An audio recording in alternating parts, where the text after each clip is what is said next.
Bonjour et bienvenue dans cette nouvelle vidéo, je suis Geoffrey Varembourg, entrepreneur, investisseur, multifranchisé et formateur. Aujourd'hui, je vais vous donner 21 questions à poser à un franchiseur. Vous voulez vous lancer dans la franchise, vous avez déjà sélectionné plusieurs réseaux et évidemment, tôt ou tard, vous allez devoir rencontrer le franchiseur. C'est très important de bien préparer votre première entrevue avec un franchiseur. Pourquoi? Déjà pour montrer que vous êtes un candidat sérieux, car le franchiseur a évidemment son mot à dire sur la sélection des candidats, il ne prend pas n'importe qui. Donc déjà bien vous préparer en amont au niveau de votre attitude, au niveau de la connaissance du sujet sur la franchise et de bien prouver votre motivation à rejoindre ce concept. Par contre, ce n'est pas parce que vous avez déjà bien creusé le sujet, que vous êtes ultra motivé, que vous êtes sûr à 100% de rejoindre un réseau de franchise. En effet, même si vous avez creusé le site internet, fait vos recherches de votre côté, c'est normal qu'il y ait beaucoup de questions qui peuvent rester encore en suspens. C'est très important de préparer une liste de questions avant de rencontrer le franchiseur, car même vous êtes très motivé, vous avez fait les recherches de votre côté sur ce réseau, il est normal qu'il y ait encore peut-être beaucoup de questions en suspens. Et en fonction des réponses que va vous donner le franchiseur, vous allez prendre votre décision en tout état de cause. Est-ce que vous allez rejoindre ce réseau ou non? Grâce à ces questions, vous allez pouvoir vraiment décrypter l'état de santé de votre franchiseur, voir la cohérence de ses réponses, en savoir plus sur sa stratégie. Bref, vous allez savoir si vous misez sur le bon cheval ou sur le mauvais cheval. Déjà, on va régler les questions par thématique. Premièrement, je vais vous donner 4 questions qui concernent la concurrence du réseau que vous vous apprêtez à rejoindre. Première question. Parlez-moi de vos concurrents. Question très importante, le franchiseur va vous donner la liste de ses concurrents et vous allez bien voir de la façon dont il est présente, s'il connaît bien son sujet, s'il connaît bien les concurrents dans son marché. Deuxième question, quelle est la meilleure chose que vous pouvez me dire sur vos concurrents? Quelles sont leurs forces, leurs faiblesses? Là, vous allez creuser le sujet un petit peu plus en profondeur et vous verrez bien si votre franchiseur n'est que critique vis-à-vis de ses concurrents ou s'il sait reconnaître leurs forces, mais s'il a aussi pris le temps de bien déterminer leurs faiblesses et par conséquent la force à lui de son réseau. Troisième question, comment comptez-vous réagir face à la menace concurrentielle?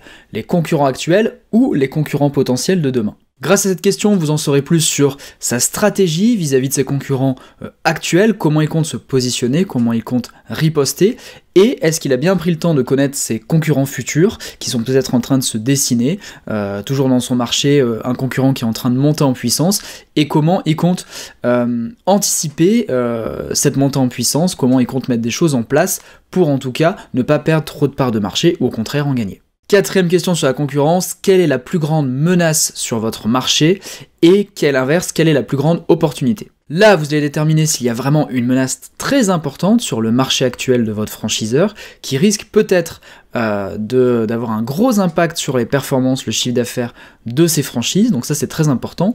Et à l'inverse, est-ce qu'il a déterminé une belle opportunité dans son marché vis-à-vis de ses concurrents et est-ce qu'il compte saisir cette opportunité et pourquoi et comment? Autre catégorie de questions, maintenant nous allons parler de la stratégie du réseau. Donc c'est la 5e question.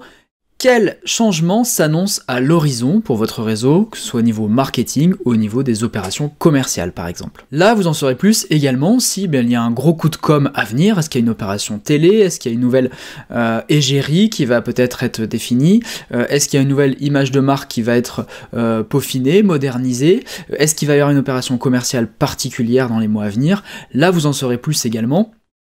En fonction de ce qu'il va vous dire, soit vous trouverez ça génial et ça vous donnera encore un peu plus envie de rejoindre ce réseau, ou aussi bien ça sera le vide intersidéral, et vous vous rendrez compte que finalement, il n'y a pas de stratégie concrète pour les mois ou les années à venir concernant ce réseau de franchise. 6e question, est-ce que vous allouez un budget à la recherche et développement, et si oui, quel pourcentage de votre chiffre d'affaires cela représente? Avec cette question, vous allez savoir si c'est un réseau qui se repose sur ses acquis, ou si c'est un réseau qui cherche en permanence à s'améliorer et à tester de nouveaux produits, de nouveaux services, de nouvelles techniques de vente, etc.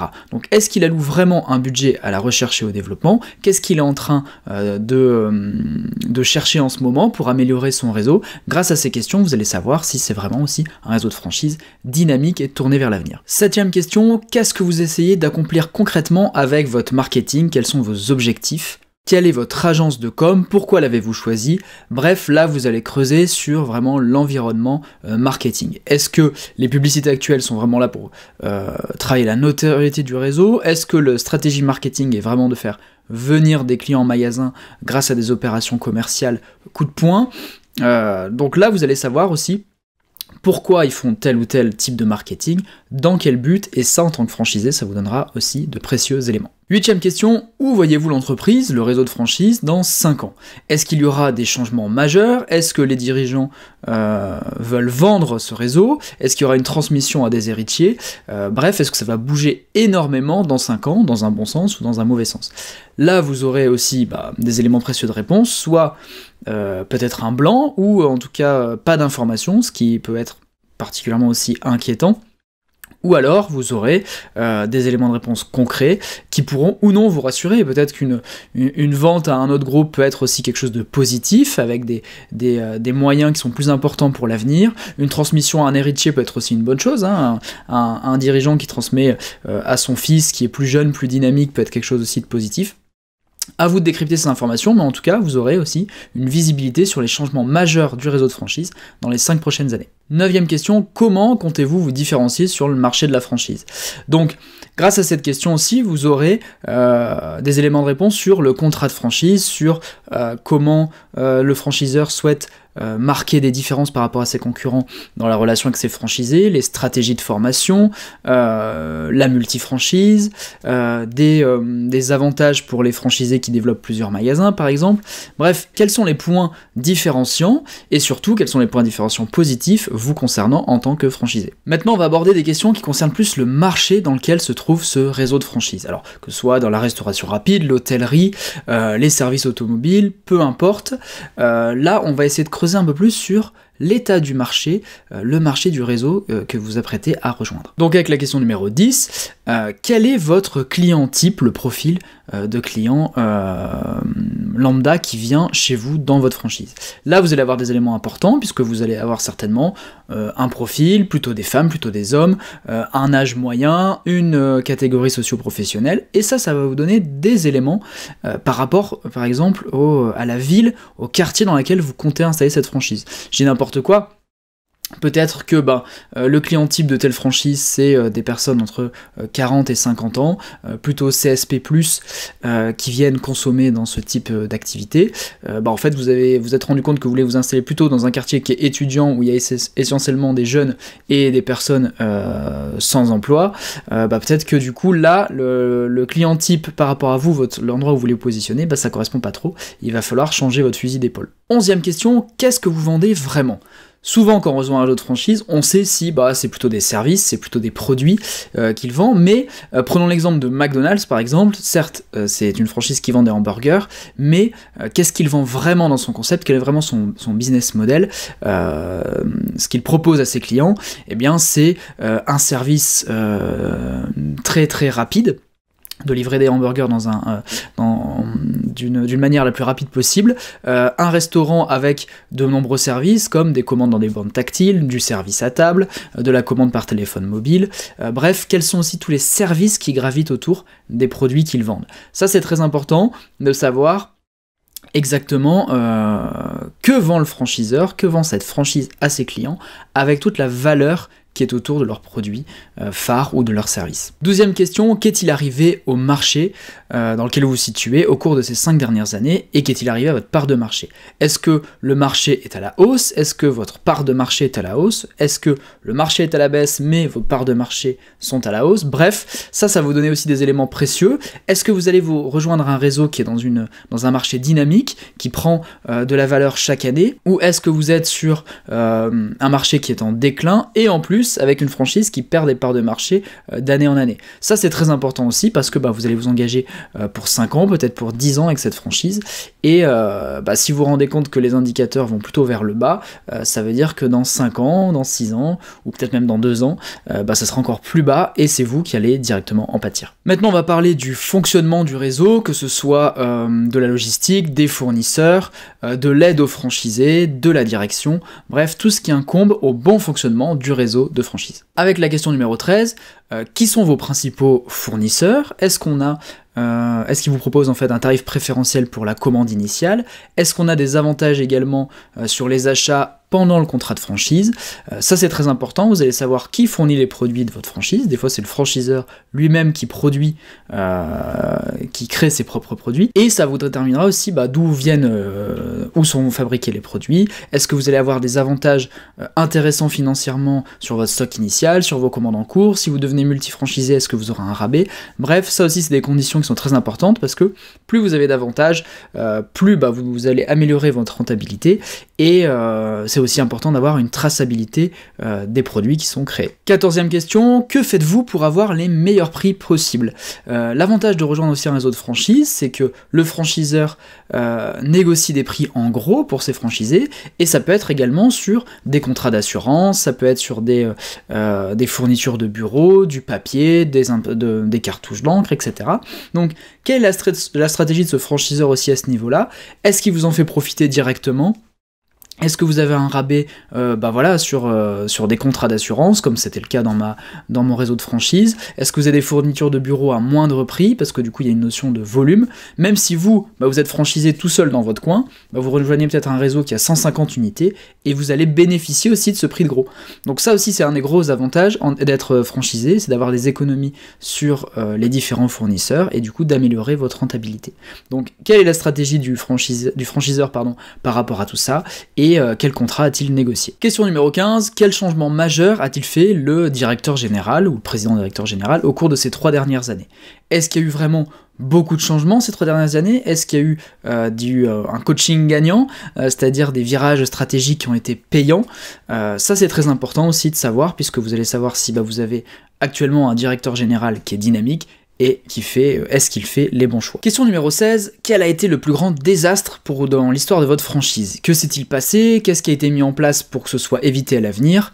Quel a été le franchisé impliqué? Je donne un exemple, je sais pas, il y a eu une fermeture de 5 magasins, de 5 franchises d'un coup, qui détenaient en fait un seul franchisé. Qu'est-ce qui s'est passé? Pourquoi? Est-ce que en fait le développement a été trop rapide? Est-ce que c'est le franchiseur justement qui a un peu trop poussé ce franchisé à se développer, au final il est dans le mur? Ou au contraire, est-ce que c'est un franchisé finalement qui ne s'occupait plus de ses magasins, qui a laissé tout en plan, ses magasins, son entreprise a coulé, et depuis le franchiseur a mis de nouvelles règles en place sur les conditions de la multifranchise? Voilà, je vous donne un exemple, mais c'est important de savoir en gros quel est le plus gros point noir de l'histoire de cette franchise, et est-ce qu'ils en ont eu des conséquences, et est-ce que ça va se reproduire un jour ou non? Question numéro 17, est-ce qu'il y aura des changements importants prévus au niveau de la direction? C'est très simple en fait. Est-ce que par exemple le directeur général va bientôt changer? Ça c'est important, pourquoi? Parce que peut-être qu'aujourd'hui le travail était très bon, le directeur général ça fait peut-être 5 ans, 10 ans qu'il est en place, et tout va bien depuis qu'il a, mais peut-être en fait qu'il compte partir, il va y avoir du changement, et aujourd'hui c'est l'inconnu. On sait ce qu'on perd, on ne sait pas ce qu'on gagne. Donc est-ce que vous aurez envie de rejoindre un réseau de franchise où il va y avoir un changement important au niveau de la direction? Ou à l'inverse, on vous dira oui, il va y avoir du changement, il y a telle personne qui vient de telle entreprise qui va devenir directeur général, c'est peut-être une pointure, il a un pédigré très important et un CV avec de belles réussites derrière lui, donc au contraire c'est encourageant pour l'avenir de ce réseau. Question numéro 18, quel soutien proposez-vous à vos franchisés pour les aider à générer plus de chiffre d'affaires pendant leurs 6 à 12 premiers mois d'activité? Ça c'est très important car c'est un enjeu primordial, la première année du franchisé, c'est là où vous allez découvrir le concept, c'est là où vous allez lancer votre entreprise. Donc qu'est-ce que fait le franchiseur pour vous aider? Est-ce qu'il vous envoie des personnes sur le terrain? Est-ce que vous allez avoir accès à une plateforme e-learning? Est-ce que vous allez être en immersion auprès d'autres franchisés? Bref, il peut y avoir plein d'idées comme ça. C'est important d'avoir sa stratégie par rapport à ça, car vous allez déterminer si vous allez vous sentir très bien accompagné, très soutenu pendant votre lancement d'activité, ou au contraire, est-ce qu'au final ça laisse un petit peu à désirer l'accompagnement, et vous risquez de vous dire que ce ne sera pas cette franchise-là que vous allez rejoindre, car vous ne vous sentez pas suffisamment en confiance, suffisamment épaulé. Question numéro 19, de quelle façon vous recueillez les bons indices de performance de vos franchisés et comment vous le diffusez auprès de votre réseau? C'est très simple, est-ce que par exemple il y a des outils de reporting qui permettent de déterminer quels sont les franchisés qui ont le plus de succès, Et est-ce qu'il y a, par exemple, un séminaire, 1 fois, 2 fois par an, qui permet de redistribuer cette information, d'en faire profiter tout le réseau? Est-ce qu'il y a des mémos qui sont diffusés tous les mois avec les bonnes pratiques des meilleurs franchisés? Bref, est-ce que, finalement, l'accumulation de connaissances du réseau est bien captée, et est-ce qu'elle est bien redistribuée pour les autres? Ça aussi c'est très important, c'est l'un des intérêts principaux de rejoindre un réseau de franchise, c'est de récupérer les meilleures pratiques et de les appliquer dans son point de vente. Question numéro 20, quels indices de performance partagez-vous avec vos franchisés et de quelle façon sont distribués? Est-ce que le franchiseur est complètement transparent? Est-ce qu'il indique les chiffres d'affaires, les indices de fidélisation, le panier moyen de ses franchisés? Est-ce que comment c'est distribué? Par un outil informatique, par mémo? Est-ce que également aussi les situations d'échec, les mauvais chiffres d'affaires des franchisés sont communiqués ou est-ce qu'ils sont plutôt masqués? Toutes ces informations sont très intéressantes parce que vous allez déterminer si vous allez avoir un outil statistique très complet sur lesquels vous allez pouvoir vous reposer, vous baser pour améliorer les performances de votre entreprise. C'est très important pour moi dans un réseau de franchise qui est un partage de connaissances et un partage des éléments clés, des chiffres clés comme le chiffre d'affaires, le panier moyen, l'indice de fidélisation, etc. qui soient partagés au sein du réseau. Question numéro 21, c'est la dernière question, c'est la fameuse question « on m'a dit que ». Qu'est-ce que je veux dire par là? C'est en fait une question où en fait vous allez rebondir sur un bruit de couloir que vous avez entendu.